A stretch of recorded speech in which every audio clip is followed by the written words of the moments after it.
우리가 믿는 하나님은 은혜로우신 분입니다. 은혜로우신 분이기 때문에 성경은 수없이 하나님의 은혜에 대해서 가르쳐 주셨고, 은혜가 아니면 우리는 살 수 없는데 하나님이 은혜 주셨기 때문에 지금까지 여기까지 우리가 살게 되고 앞으로도 계속 은혜를 통해서 살아가게 됩니다. 이런 말을 하면 많은 사람이 뭐라고 생각한가 하면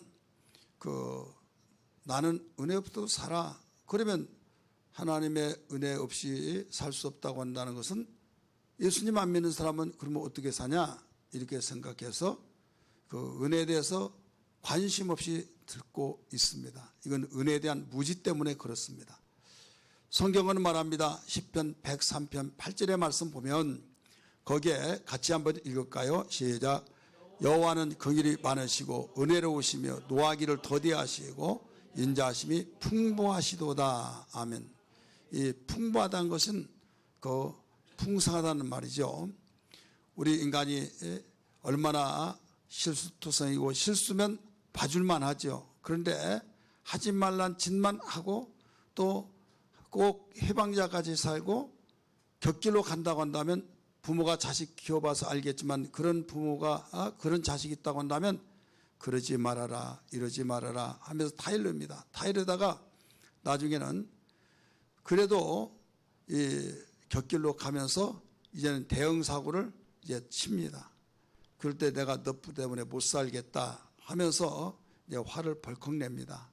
그러면서 넌 내 자식 아니야 하면서 외면하고 이런 일들이 일어난 경우가 있지 않습니까?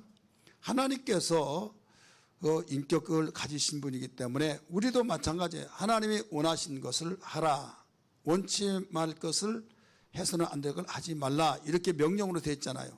근데 하지 말라는 일, 하나님이 원치 않는 일을 그 일만 골라서 하는 그런 일들이 얼마나 많은지. 여러분 혹이 설교를 듣다가 보면 성경 읽다가 보면 내가 하고 싶은 것은 하지 말라 이런 일이 있고 또 내가 하기 싫은 건 하라 이런 내용들. 그래서 교회 다니기가 힘든 중에 하나가 이 이유도 됩니다. 왜? 교회 가면 평안하다 행복하다 너무 좋다. 그런데 설교를 듣다 보니까 내가 하고 싫은 건 다 하라는 거죠. 주일 빠지 말고 지켜라 또 기도하라 또 용서하라. 그건 머리에서는 다 좋아. 용서 좋죠. 근데 내가 지금 직면하고 있는 것을 경험해봤냐? 여기에서는 용서가 되는데 여기 용서가 안 돼요. 그러다 보니까 그걸 계속 용서에 대해서 이야기하면 나를 두고 했다라고 해서 또 그것도 듣기에 너무 기로합니다. 차라리 내가 안 들었으면 평안할 걸. 그리고 이모 저모 다양하게 공통점은 내가 하기 싫은 것은 하라고 느껴질 때가 얼마나 많습니까? 또 내가 하고 싶은 것은 하지 말라고. 내가 재미있게 놀고 재미있게 즐기고 그런 것은 이게 잘못됐다. 성경 찾아봅시다. 찾아보면 또 그렇게 나오거든요. 그러니까 차라리 안 듣는 것이 나에게 약이요. 들으면 내게 병이 되고. 왜? 들으면 그대로 행하고 지켜야 하는데 내가 지키지 못하고 난 너무 좋아서. 그래서 어떤 사람은 그것 때문에 내가 교회 나오지 못한다. 그럴 때가 있잖아요. 그러다가 보니까 하나님이 싫어하는 짓만 즐기는 경우가 있다 이거죠. 그러다 보니 하나님 보실 때는 어떻습니까? 나는 좋아서 하지만 하나님은 너는 왜 하지 말라지만 하냐 이거예요. 그래서 그 즉각 하나님이 진노하시고 심판하시고 멸하신다고 하면 살아남을 자가 하나도 없어요. 하지만 하나님은 인자하시고 인애가 많으시고 노하기를 더디하시고 긍휼에 풍성하셔서 은혜로우신 분이라고 우리가 읽었지 않습니까? 같이? 그렇습니다. 하나님의 은혜가 없이는 살 수가 없어요. 그래서 우리는 찬양을 부를 때도 은혜 없이는 살 수 없다고 고백된 찬양을 많이 부르고 있지 않습니까? 이 자리에 참석해서 하나님께 예배하고 비례배에서 함께 예배한 우리 모든 성도들 여러분 우리는 하나님의 은혜 없이는 살 수 없다는 걸 분명히 믿으시길 바랍니다. 그러면 은혜란 것이 뭐냐 이거예요. 은혜가. 오늘 은혜를 헛되이 받지 말라 제목이잖아요. 그럼 은혜를 알아야 하지 않겠습니까? 은혜란 것이 뭐냐? 이 단어의 뜻은 뭐냐면 선물이란 뜻입니다. 선물. 여러분 홍길동 씨로부터 내가 큰 선물을 받았어요. 그러면 너무 귀한 선물 주셔서 고맙습니다, 감사합니다 이런 말을 하잖아요. 근데 주지도 않았는데 고맙습니다, 감사합니다 할 수는 없잖아요. 내가 받았으니까 기쁘고 너무 좋아서 감사해서 나에게 그 보답을 고백하는 심정에서 너무 내가 필요한 것이었다, 너무 감사하다, 고백에 대한 것을 하잖아요. 그러면 사람과 사람 사이도 주거니 받거니 선물을 주었을 때 이 선물은 특성이 공짜예요.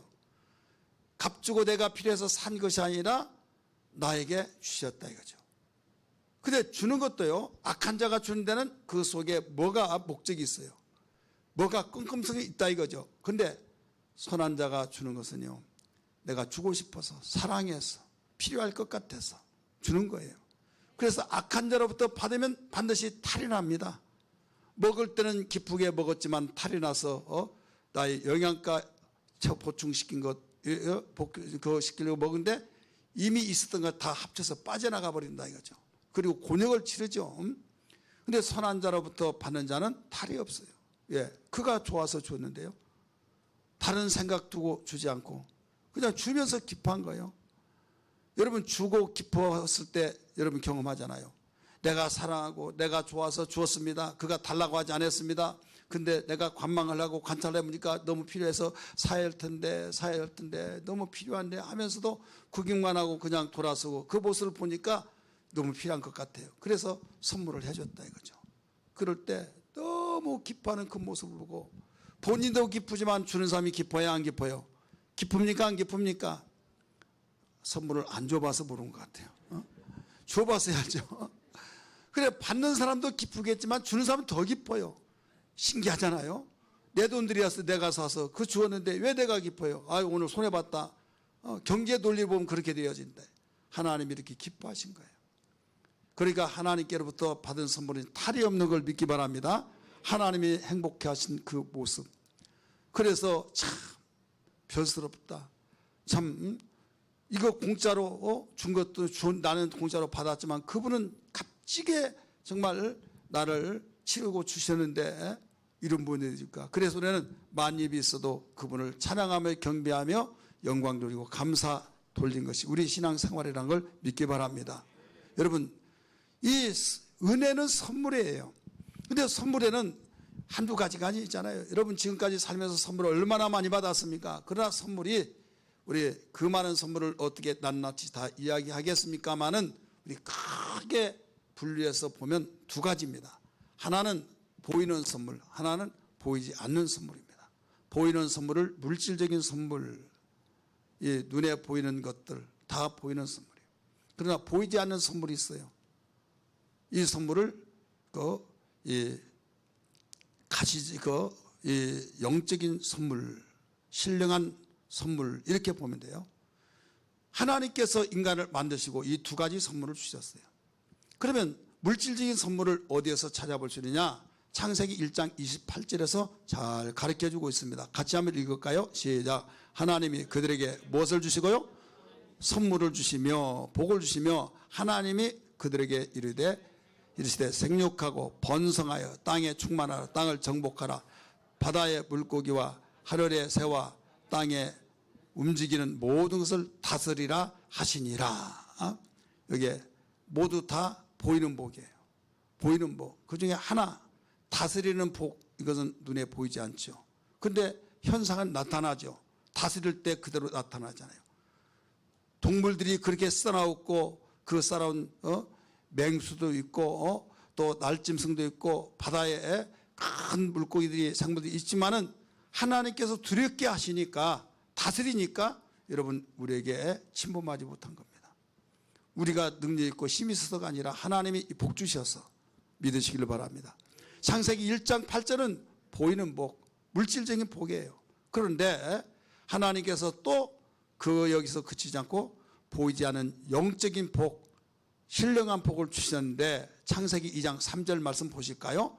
같이 읽겠습니다. 시작. 하나님이 그 일곱째 날을 복되게 하사, 복되게 하사 선물을 되게 하사 뭐라고 그랬습니까? 거룩하게 하셨으니 말씀하시죠. 거룩하게 하셨으니. 이 거룩하게 한 거 보이지 않아요. 거룩하게 하는 거 복으로 인정도 안 해요, 사람들은. 근데 하나님은 이걸 복되게 해서 거룩하게 하셨다. 신령한 복이에요. 세상은 알지 못합니다.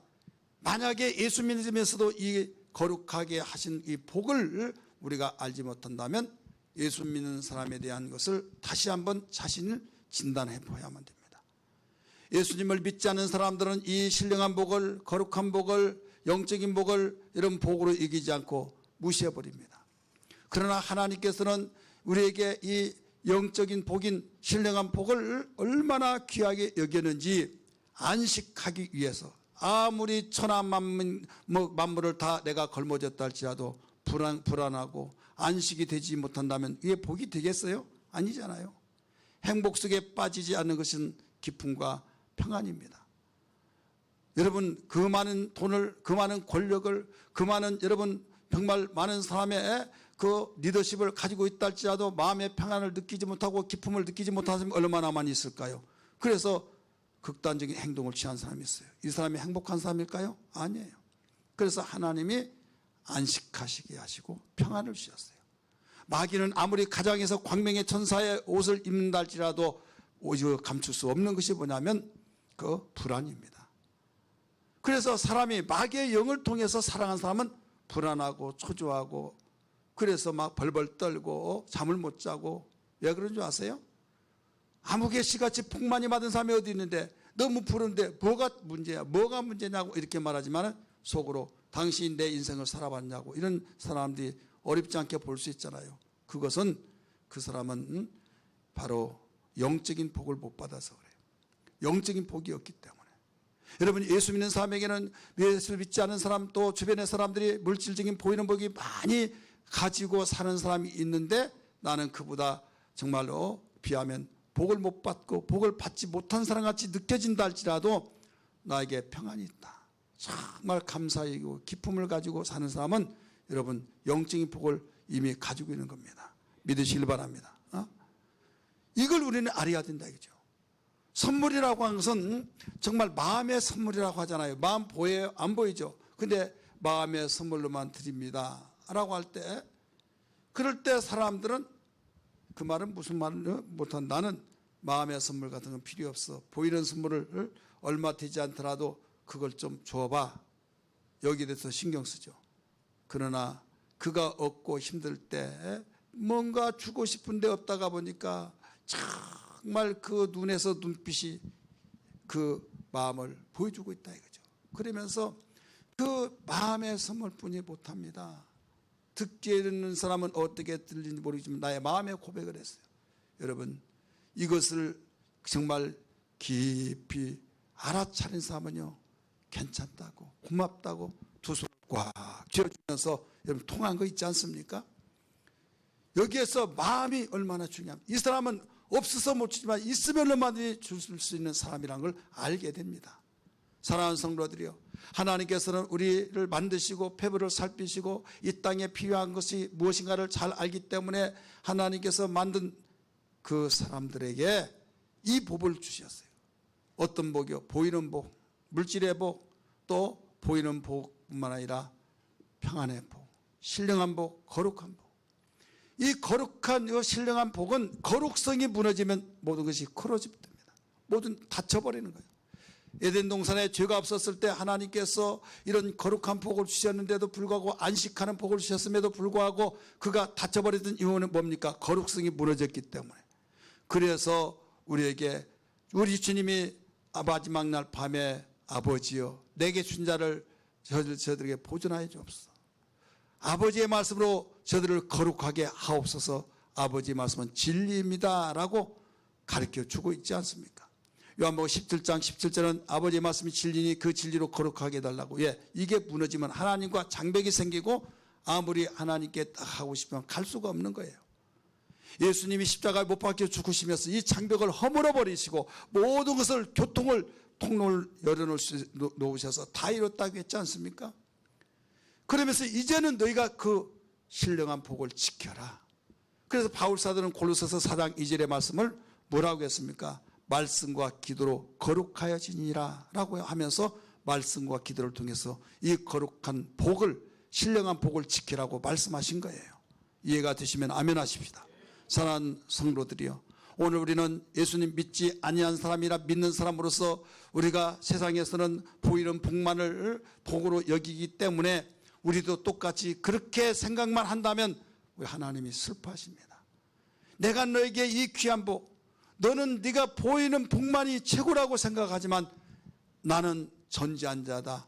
보이지 않는 신령한 내가 주는 이 복이 더 중요한 것이다. 이걸 가르쳐 준 거예요. 믿으시면 아멘 하십니다. 내가 만약에 보이는 복만을 의존하고 그걸 많이 주셨더니 감사합니다 고백하고 정말로 너무 신바람 나다가도 그것이 사라져 버린다면 어떻게 되겠습니까? 불평 원망, 나 오래 살아야 된다고 했던 사람이 나 빨리 죽고 싶다고 지옥과 같은 삶을 살면서 여러분 그 마음을 어떻게 다스리겠습니까? 우리 인간은 두 가지가 필요합니다. 왜? 육체로 흙에서 지은 육체가 있기 때문에 이 복이 필요해서 이 복은 물질로 필요하지만 또 영혼이 있기 때문에 신령한 복이 필요한 거예요. 믿으시기를 바랍니다. 이 육체에 필요한 물질적인 복은 우리가 노력해서 어느 정도 얻을 수 있어요. 그러나 아무리 노력해도 얻을 수 없는 인간의 한계점을 초월할 그 영역을 넘었을 때는 얻을 수가 없는 거예요. 아무리 인간이 노력하고 과학문명이 발달되어지고 모든 것이 정말 인간이 하나님이다. 이 시대에 하나님이 있냐 하고 하나님을 부인하고 하나님을 외면하고 사는 사람들이 얼마나 많습니까? 교회를 다닌다고 한 사람이 그 영향을 받아서 바로 하나님을 완전히 등지고 사는 사람이 얼마나 많이 있냐 이거죠. 이 가운데 만약에 그런 사람이 있다고 한다면 여러분 잘못 생각이라는 것을 알아야만 됩니다. 이럴 때 어떤 그 천재지변이나 또 인간의 영역을 뛰어넘어서 인간이 아무리 해결하려고 하지만 해결할 수 없는 일들이 이루어져야 안 이루어질 때 이걸 보고 깨닫는 거죠. 야, 노력만 해서는 안 되는구나. 인간의 영역을 뛰어넘는 이건 하나님이 도와주셔야겠구나. 이걸 절실하게 머리에서 그냥 가슴속에 파고 들어오면서 느껴진다 이거죠. 여러분 물질 세계에서도 하나님의 영역을 뛰어넘어서 하나님이 주셔야만 되는 것이 얼마나 많습니까? 그런데 우리는 너무 무지해서 노력하기만 하면 다 된다. 하나님 없도 산다. 예, 주변에 그런 사람이 너무나 많고 어떻게 보면 하나님 외면한 사람이 더 풍성하게 살고 잘 사는 사람이 우리 주변에 널려 있었기 때문에 그렇게 말을 한다 이거죠. 우리 인생은 하루살이 인생이 아니에요. 영원한 존재라는 걸 믿기 바랍니다. 이 세상의 한 세대를 살면서도 여러분 뒤집어졌다 엎어졌다 여러분 우리는 내일 일을 알지 못한 시대에 살면서 분명히 알아야 할 것은 하나님이 주시는 은혜 복이 없이는 살 수가 없다. 보이는 복이든 보이지 않는 영적이고 신령한 복이든 분명히 하나님이 은혜 주셔야 된다. 이걸 분명히 믿으시길 바랍니다. 그러나 이 물질적인 복이나 영적인 복, 신령한 복을 왜 주시느냐? 주신 이유가 뭐냐? 이걸 알아야만 됩니다. 살리기 위해서 주셨어요. 우리 한번 따라서 합시다. 살리기 위해서 주셨다. 요한일서 4장 9절 10절 한번 읽으실까요? 시작. 하나님의 사랑이 우리 안에 이렇게 나타난 바 되셨으니 하나님이 자기의 독생자를 세상에 보내시면 그로 말미암아 우리를 살리려 하심이라. 살리려 하시게 주셨다고 그랬어요.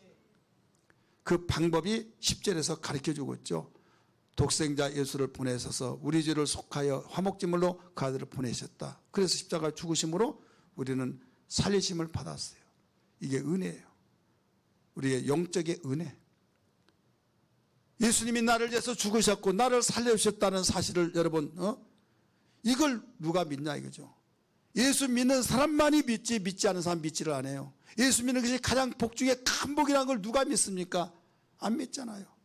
만약에 교회를 다니면서도 이걸 복으로 여기지 않고 나는 그런 거 관심 없어. 나는 정말 돈보따리가 나에게 쏟아지고 나에게 먹을 거 입을 거 마실 거 쓸 거 부동산 정말 내가 취하고 싶은 걸 다 높이 쌓여질수록 나는 그거 외에는 관심 없어. 만약에 그렇게 하고 생활한다면 예수 믿는 사람이 아닙니다. 물질적인 복은 그렇게 보이지도 할지라도 주더라도 감당 못해요. 마귀가 불어보더라도 날아가는데 하나님이 불어버리면 여러분 그걸 어떻게 모을 수 있겠습니까? 하나님이 전지전능하시고 우리를 사랑하시는데 하나님은 주었다가 빼앗았다 그런 분 아니에요. 그런데 교육적으로 뺏을 수는 있어요. 그러므로 우리는 어떤 가운데서도 영적인 복, 성령은 영적인 복입니다. 우리에게 영원히 함께 하시고 주님이 함께 하신다고 하는 것을 우리 눈에 볼 수 없잖아요. 내 마음속에 하나님이 함께 하신 걸 믿으시면 아멘 하시길 바랍니다. 여러분, 이게 바로 영적인 복이에요. 예수님이 과거에 역사적으로 오셨을 때는 부와서 함께 악수도 하고 함께 먹고 잠을 자기도 하고 그 당시 그 사람들은 그랬습니다. 제자들이. 그러나 그분이 부활승천하셔서 하늘로 올라가셔서 다시 오실 그분은 지금 우리의 눈에 볼 수 없어요. 그럼에도 불구하고 예수님이 나와 함께 계시다, 여러분 고백하고 믿고 있지 않습니까? 이 복이, 이 선물이 무슨 선물이에요? 보이지 않는 선물, 영적인 선물이다 이거죠. 이 영적인 선물을 우리는 주신 것은, 우리 또한 물질적인 선물을 주신 것은 살리기 위해서. 육체는 땅에서 나왔어요. 그래서 땅에서 나온 걸 먹고 사는데 이 물질적인 복이 없다고 한다면 죽어요? 살아요? 죽어요. 그런데 물질적인 걸 아무리 많이 먹고 잘 먹은다 할지라도 영혼이 있기 때문에 우리 영적인 신령한 복을 먹지 않으면 가지지 않으면 살 수가 없어요. 그래서 두 가지 선물을 주신 거예요. 은혜를 주신 겁니다. 두 번째는 왜 주시느냐? 풍성한 생명의 삶을 살기 위한 거예요. 한번 따라합시다. 풍성한 생명의 삶을 위해서. 그래서 이 선물을 주신 겁니다. 풍성한 여기에서 생명의 삶이라고 그랬습니다. 요한복음 10장 10절 말씀 보면 여기에 마귀가 오는 목적과 예수님이 오신 목적을 가르쳐주고 있어요. 같이 한번 읽을까요? 시작. 도적이 오는 것은 도둑질하고 죽이고 멸망시킨 것뿐이요 내가 온 것은 양으로 생명을 얻게 하고 더 풍성히 얻게 하려 한 것이라. 더 풍성히 얻게 하려는 것이라. 나를 살려주신 것은 주님의 구속의 십자가의 보혈로 우리가 살리심을 받게 된 것입니다. 믿으시길 바랍니다. 엄마 뱃속에서 응하고 태어나는 그 순간 하나님의 자녀가 되었죠. 이상의 생명체로서 바로 시작이 됐잖아요. 우리는 하나님이 살려주셔서 하나님의 자녀로 거듭나서 내가 생명이 있으므로 살아나게 돼서 죄 가운데서 살아났어요. 다시 났어요. 예수 그리스도의 그 보혈의 능력, 화목제물로 인해서 우리에게 살과 피를 주셨던 이 사건, 이 외에 어떤 다른 것으로서 우리는 하나님의 자녀가 될 수가 없습니다. 예수 그리스도의 그 보혈의 능력, 하나님의 그 귀한 선물을 통해서 독생자 선물을 주신 이것으로 인하여서 우리는 살리심을 받은 거죠. 그러나 태어났으면 이제 어떻게 돼야겠어요? 장정과 같이 점점점 자라서 장성해야지. 태어나서 장성하지 못하면 여러분 그렇게 기뻐하고 그렇게 즐거워 그렇게 행복했다가 어떻게 되었다, 위로받을 길이 가득하면 그렇게 되어버렸다. 그러면 얼마나 가슴 아플까요? 그러면서 왜 하나님이 또 줬다가 뺏어갔냐? 하나님께 또 원망합니다. 아니라니까요. 하나님 주실 거 뺏을 것 같으면 주지도 않아요. 오늘 앞에서 읽었죠. 도덕은 도둑질하고 죽이고 멸망시키는 것 뿐이요 좋은 일이 하나도 없어요. 나는 생명을 얻게 하고 생명을 더 풍성케 하기 위해서 왔다. 많은 사람들이 주는 자도 하나님이시오, 취하신 자도 하나님이시오, 그러니까 없어지면 하나님의 뜻이야 라고 하고 다 거기에 갖다 몰아붙여서 하나님을 원망하고 하나님에 대한 무지를 고백하는 삶. 내 백성이 지식이 없도록 망했다고 그랬어요. 여러분, 우리 성경을 넓게 보세요. 하나님의 의도적인 측면에서 보세요. 만약에 우리를 죽이도록 우리를 뺏어가 버리고 그렇다면 왜 독생자 예수를 주셨겠습니까? 죽은 자를 살리시기 위해서 주셨다고 한 것을 믿으시면 아멘 하십시다. 그러면 여기에서 더 풍성하게 너 생명으로 충만하라. 그래서 풍성한 은혜를 주시기 위해서 우리에게 신령한 복을 주셨다니까요. 그렇다면 우리는 마귀가 있는데 그 마귀는 도둑자 죽이고 멸망시키러 왔기 때문에 너 여기서 긴장을 늦추지 말아라.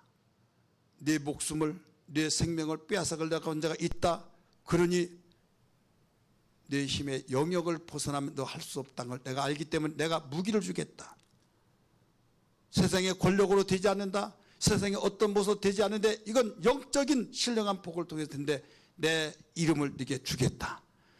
말씀과 성령을 내가 네게 선물로 주겠다 하면서 성령의 능력을 주시고 권능을 주셔서 예수의 이름을 가지고 여러분 악한 마귀의 계기를 박멸시키고 물리치고 내쫓는 우리에게 권세를 주신 걸 믿으시길 바랍니다. 양면을 여러분 보세요.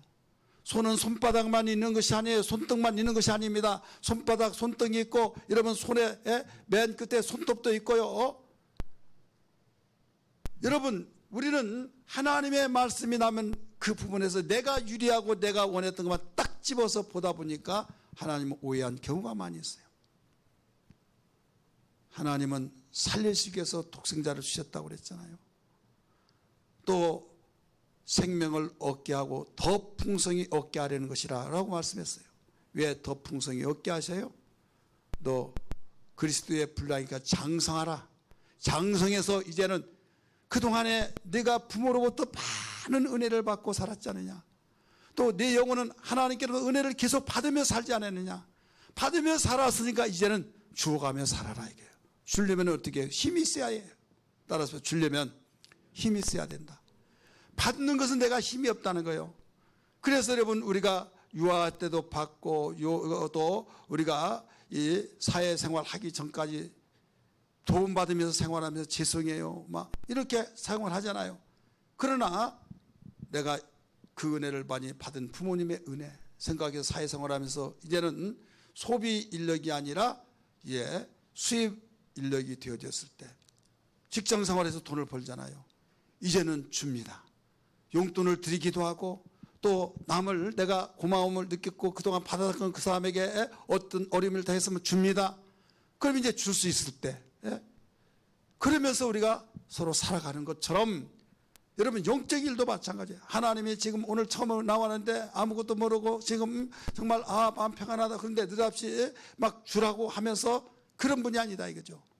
은혜를 계속 주시고 은혜를 주셔서 이제는 계속 성장하라. 성장하려면 뭐가 있어요? 바로 건강치 않냐고 건강을 해결해야겠고 그 다음에 생명으로 풍성해져야 된다 이거죠. 풍성한 자는요 그는 못할 것이 없잖아요. 맡겨준 거 일 잘 처리합니다. 나에게 물질도 풍성하고 내 건강도 풍성하고 기쁨도 평안도 풍성하고 나에게 정말로 의로운 그 계획도 풍성하고 꿈대로 이루어진다. 비전이 있으면 비전이 되어지듯이 건강할 때 되어진다 이거죠. 그래서 생명으로 풍성을 얻게 하기 위해서 주신 만큼 그러면 이제는 마태복음 10장 8절에 하신 말씀처럼 너희가 거저 받았으니 거저 주라 라고 말씀하셨어요.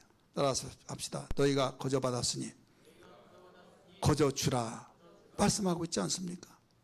오늘 우리는 정말 하나님께서 이렇게 은혜를 주시는 그 목적들을 잘 알 수 있었습니다. 이제 우리는 하나님이 왜 우리에게 은혜를 이렇게 주는가를 바로 알고 목적에 어긋나지 않고 하나님이 주신 그 은혜를 바로 깨닫고 하나님이 기뻐하시는 삶이 되기를 주의 이름으로 축원합니다. 우리 찬양 한번 볼까요? 우리 찬양 우리 6장 우리 16장 한번 찬송 부릅시다. 찬송 16장 우리 고백 찬양입니다.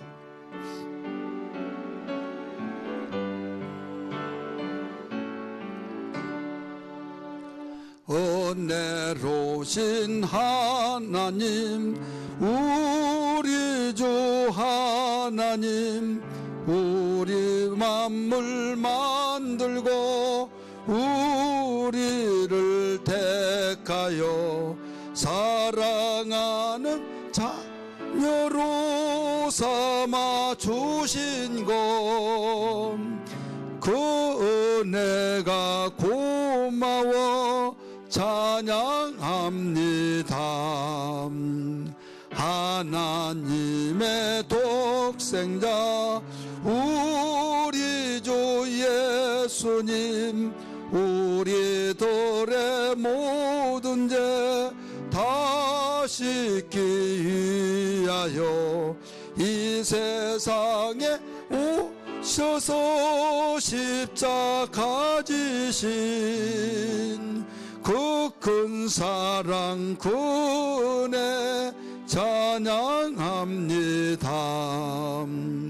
하늘대로 임하신 보혜사 성령님 충만하게 하시어 기쁨을 주시고 구원받은 신을 주신 사랑에 감사하며 찬송을 드리옵니다.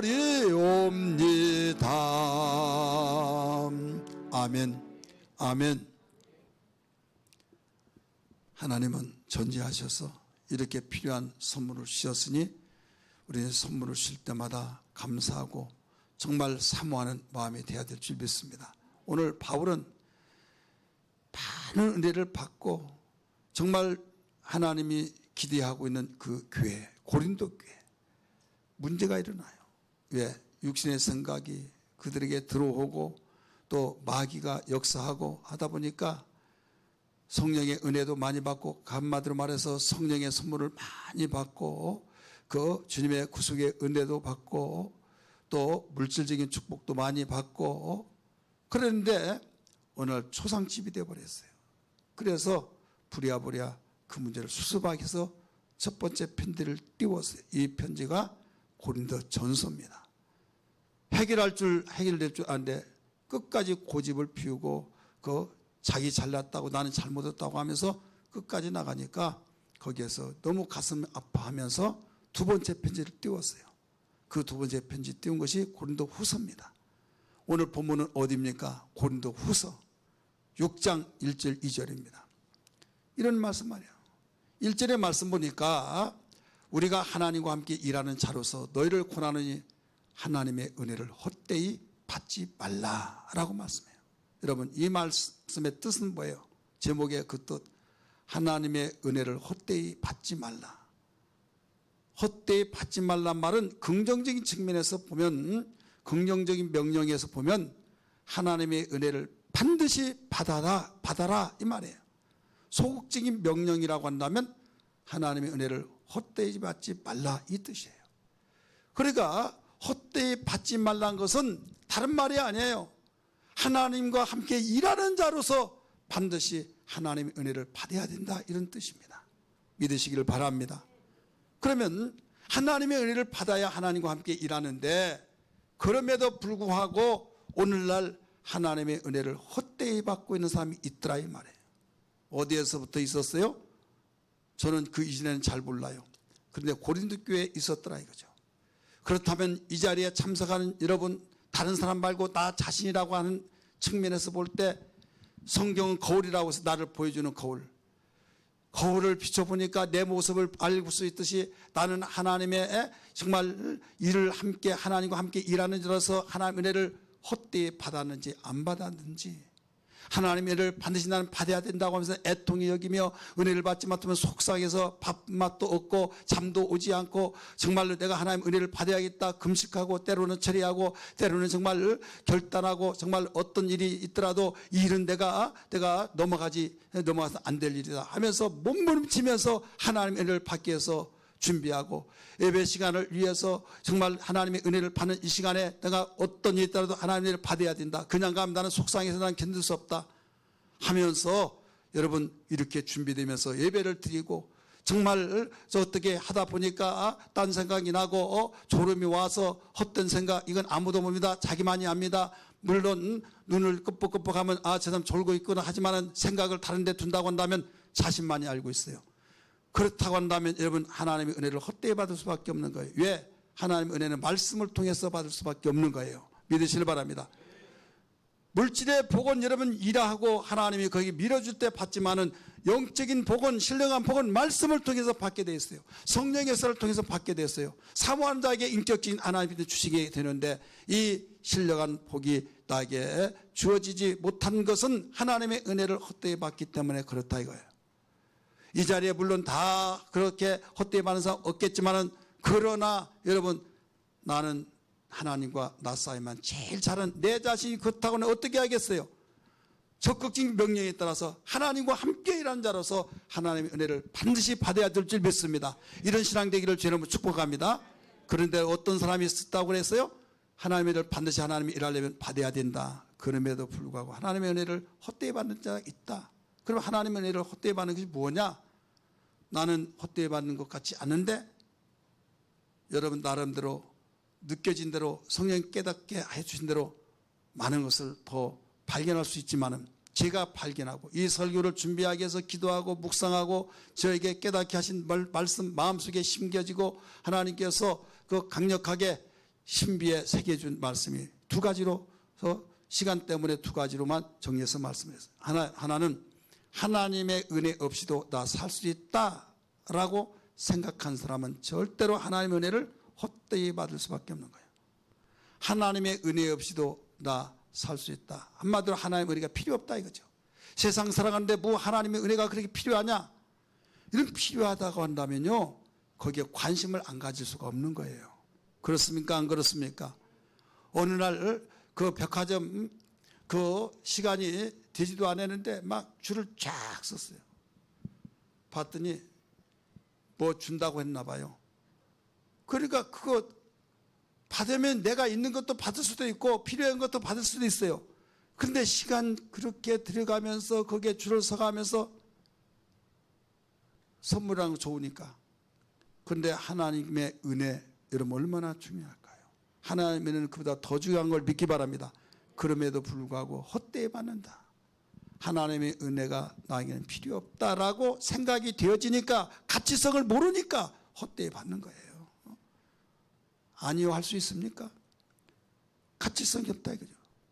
그렇기 때문에 여러분 주의를 밥 먹듯이 범하고, 정말로 하나님께 예배하는 그 시간이 나에게 어떤 시간보다 가장 귀하고, 기도하는 시간이 어떤 시간보다 귀하고, 그렇기 때문에 정말로 하나님의 일인 봉사하는 일이 정말로 귀하다고 해서 내가 맡겨준 그 직무를 감당하기 위해서 힘쓰고 애쓰고 해야 할 텐데, 조금만 정말로 그 기분 나쁘면 에라 모르겠다 하면서 완전히 그냥 모든 것을 나도 몰라 해버리면, 이게 하나님의 은혜를 헛되이 받는 것입니까? 아니면 귀하게 받는 것입니까? 헛되이 받는 거예요. 하나님의 은혜가 나에게 절대로 필요한 것이 아니다. 주시면 좋고, 아니 나 살아갈 수 있어, 이거예요. 이건 무지예요. 이건 교만입니다. 하나님은 교만한 자를 물리치신다고 그랬어요. 대적하신다고 그랬어요. 베드로전서 5장 5절에, 야고보서 4장 6절에 내 백성이 지식이 없도록 망했다고 그랬어요. 망한다고 그랬어요. 호세아 4장 6절에. 그렇기 때문에 우리는 내가 정말로 얼마든지 나 스스로 살 수 있다고 생각하지만, 세상의 사람은 그걸 믿고 살고 그렇게 민정이 되어지고 살지만은, 우리 하나님을 아는 자잖아요. 하나님의 은혜가 없이는 살 수 없기 때문에, 하나님의 은혜를 알기 때문에 하나님 은혜 없이는 살 수 없습니다 하면서, 우리는 구별된 사람답게 정말 하나님의 은혜를 사모한 자가 될지언정 헛되이 받아서는 안 된다는 거예요. 우리는 어떤 사람이에요?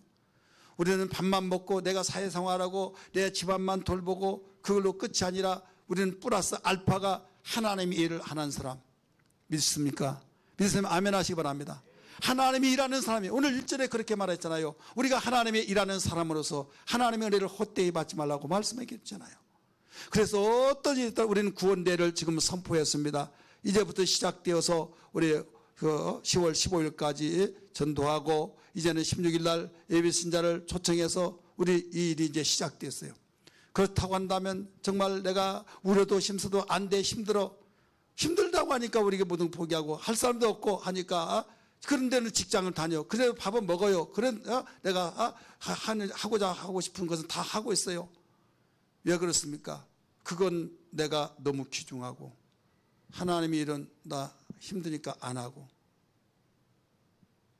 나 시간 없어서 안 하고, 관심 없어서 안 하고, 어떻게 하나님이 일하고 내가 먹고 살기 위한 거고 비교할 수 있습니까? 라고 생각하겠지만은, 여러분 그렇습니다. 그럼 우리 영혼의, 여러분 가치가 어디에 있습니까? 영혼에 있습니까? 육체 목숨에 있습니까? 우리는 두 가지가 가치가 있어요. 그러나 우선순위 있어요. 분명히 우선순위가 있습니다. 옷도 중요하고 우리 몸뚱이도 중요해요. 그러나 몸이 더 중요해요. 몸이 있을 때 옷이 필요한 거지 죽으면 옷도 필요 없듯이. 여러분 영혼이 있으니까 그 육체가 보존된 거예요. 영혼이 떠나버리면 우리 육체는 시체입니다. 그대로 끝까지 간수할 수가 없어요. 썩어요. 그렇게 사랑스러운 사람도 여러분 영혼이 떠나버리면 장례 철저하게 완전히 장례 치를 수밖에 없어요. 고로 어디에 가치가 있다고요? 영혼의 가치. 썩을 육체가 어떻게 일했느냐에 따라서 내 영혼이 하나님께 가서 영광을 받는다는 사실을 믿으시면 아멘 하시길 바랍니다. 세상은 이걸 몰라요. 그런데 하나님께서 당신의 자녀들에게 이걸 가르쳐 주셨어요. 그래서 하나님이 일하는 건 얼마나 귀한지 몰라요. 바울은 말했습니다. 썩을 육체로 심어서 썩지 않을 것을 거두라고 말씀했어요. 그러므로 우리는 구원대가 얼마나 귀중한지, 나를 일하지 않냐고 정말 흘려보내고 거저받은 거저주라고 했을 때, 내가 예수 믿기 전에 날 전도했을 때 내가 정말로 싫다고 하고 그의 모습이 내가 정말 전도하려고 그 사람이 그렇게 되어졌을 때 몰라서 그렇다고 생각하면서 눈물 뿌려 기도하고 다른 것 가지고 기도해 본 일이 없어요. 그런데 그 영혼을 위해서 기도하고 쫓아다니고 정말로 그에게 엉뚱한 말하고 감정 상하는 말을 하더라도 주여 저들이 알지 못해서 그렇사오니 하면서 또 위에서 기도하고 찾아가서 여러분 몇 번씩 그렇게 하면서 주 앞으로 인도해내는 것이, 이것이 뭐 때문에 그렇습니까? 주님께서 거저받은 거저주라고 해서 그 명령을 따라서 우리가 영혼을 살리는 운동, 하나님의 일이다 이거죠. 교회를 받들어 섬기고 우리가 봉사위원 또 안내위원 헌금위원 더 나가서 찬양으로 또 우리 중창으로 이모저모 다양하게 모든 주의 일을 하는 것도 여러분 집에서 내가 이렇게까지 힘들지 않았다. 그런데 교회 와서 내가 힘들다. 여러분 뭐 때문에 그렇습니까? 하나님의 일이기 때문에 믿으시기를 바랍니다. 그래서 그리스도의 몸된 교회가 세워져 나간다 이거죠. 오늘 우리는 이와 같이 맡긴 사명을 위해서는 하나님의 은혜가 없이는 할 수가 없어요. 사람은요 바보가 아니잖아요. 인격적인 존재라서 수지타산을 하잖아요. 계산할 줄 알잖아요. 어떻게 하면 편하고 어떻게 하면 힘들고 어떻게 하면 유익하고 어떻게 하면 손해고 다 계산해 보잖아요. 그러다 보니까 은혜 받지 못한 사람은요 어떤 나 시킬까 봐 그냥 돌아다닙니다. 돌아다녀요. 안 나와버려요. 나는 나가고 싶지만 정말 시간이 없어 못 나오는 분도 있어요. 그래서 죄송하다고 하고, 왜 정말 그분은 시간이 있다고 한다면 그 시간에 나와서 할 수도 있죠. 하지만은 은혜 받지 못한 사람은 정말 거짓말 안 해요. 자기가 무슨 일이 있으니까 명분이 생겨요. 그러니까 일에서 못 나왔습니다. 그런데 은혜 받으면요 그런 일이 있더라도 내가 그것을 정말 늦게라도 올 수도 있고 그렇지 않습니까? 이건 여러분이 그걸 경험했지 않습니까? 경험하고 있지 않습니까? 그래서 바울은 이걸 알았기 때문에 하나님과 함께 일하는 자로서 하나님의 은혜를 헛되이 받지 말라라고 말씀합니다. 하나님이 일한 자는 반드시 하나님의 은혜를 받아야 된다 이 말씀이에요. 이 말씀이 우리의 정말 생명을 살리고 우리의 영혼을 살리는 은혜 받는 사력을 다해서 힘쓰기를 주님으로 축원합니다. 두 번째는 하나님의 은혜를 헛되이 받지 말라고 했는데도 헛되이 받고 있다. 그 이유는 하나님과 함께 일하기 싫어서 그래요. 하나님과 함께 일하기 싫은 거. 여기서는 은혜 받기 위해서 막 기도하고 말씀 연구하고 묵상하고 그것도 하나님의 은혜인데요.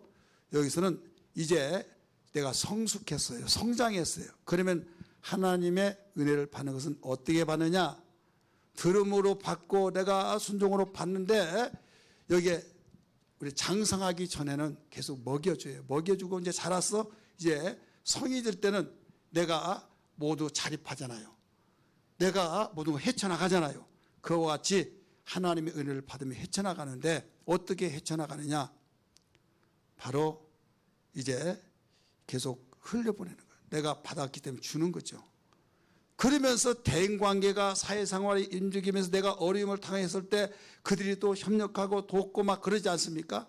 이게 사회적인 생활이에요. 사람은 혼자 살 수가 없는 거예요. 세상에서도. 더불어 사는 세상이에요. 여러분 그렇다면 더불어 사는 우리 사회적 동물이나 이렇게 사회학자가 말하는 것처럼 우리는 영적 생활도 하나님과 함께하는 삶이 돼야 된다 이거죠.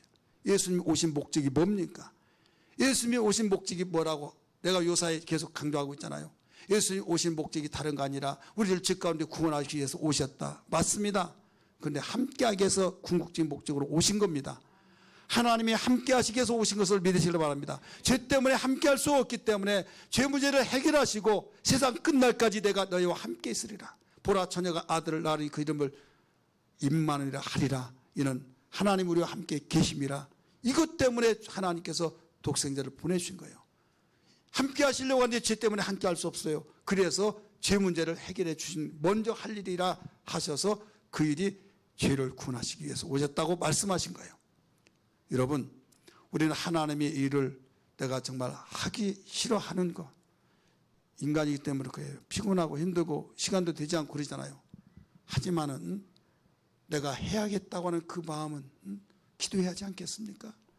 우리가 교회 구성원으로서 한 지체로서 교회가 세워져 나가기 위해서 건강한 교회가 되기 위해서는 정말 예관교회 소속하는 모든 성도들은 우리 모두도 함께 지금 구원대회를 선포했습니다. 이제 진행인데 지금까지도 2주간 동안 그렇게 합심해 기도해서 관심 갖고 우리 전도 대상자를 정하자고 하는데 전도 대상자 지금도 나는 없어, 나는 몰라 이렇게 생각해 버린다고 한다면 이거 하나님의 은혜를 헛되이 받는 거예요. 누구에게 흘려보낼 거예요? 선물을 준비했는데 선물을 주려고 할 때 대상이 없다고 할 때 줄 수 있어요? 못 주잖아요. 그래서 하나님의 은혜를 헛되이 받는다는 것은 흘려보내지 않겠다는 거예요. 흘려보내는 것은 바로 선물이에요. 거저 받으니 거저 주라. 사랑하는 성도들이요. 흘려보내면 물을 흘려보낼 때 거기서 심어놨던 거 자라고 또 곡식을 거두고 또 흘려보내면 또 거두고 이럴 때 계속적으로 여러분 그 은혜가 여러분 끊기지 않습니다. 할렐루야. 근데 모아놔버려요. 고이도록 놓아두면 썩어버린 거예요. 세상의 모든 사람들이 복원이 움켜쥐고 모으고 계속적으로 흘려보내지 않습니다. 지혜 있는 사람 흘려보냅니다. 근데 결국은 뒤집어지고 엎어졌을 때 전쟁이 났을 때 모아놓고 거기에 너희들 거기에서 더 돈을 많이 벌려고 한 사람은 바로 몰매 맞아 죽고 막 그런 사례들이 얼마나 많습니까? 그러나 그때 이때를 위해서 내가 모았다 해서 막 흘려보내고 주고 막 그러면 그는 영웅됩니다. 그는 총애를 받습니다. 그는 존경을 받습니다. 하나님께서는 전지하셔서 우리의 영적 생활도 그렇다는 거예요. 복음을 받고 은혜를 받아서 내가 받았으면 이제 흘려보내야 된다. 복음을 흘려보내서 전도하고 그들이 또 정말로 은혜 받고 또 흘려보내고 그러면 온 나라가 여러분 복음화가 되죠. 열방이 복음화되어서 이 땅에 하나님의 소원이 이루어진 걸 믿기 바랍니다. 이것이 바로 하나님의 소원입니다. 우리 모두 다 하나님께 소원을 대서 무관심했다면 관심을 갖고 하나님의 은혜를 헛되이 받지 않기를 주의 이름으로 축원합니다. 할렐루야.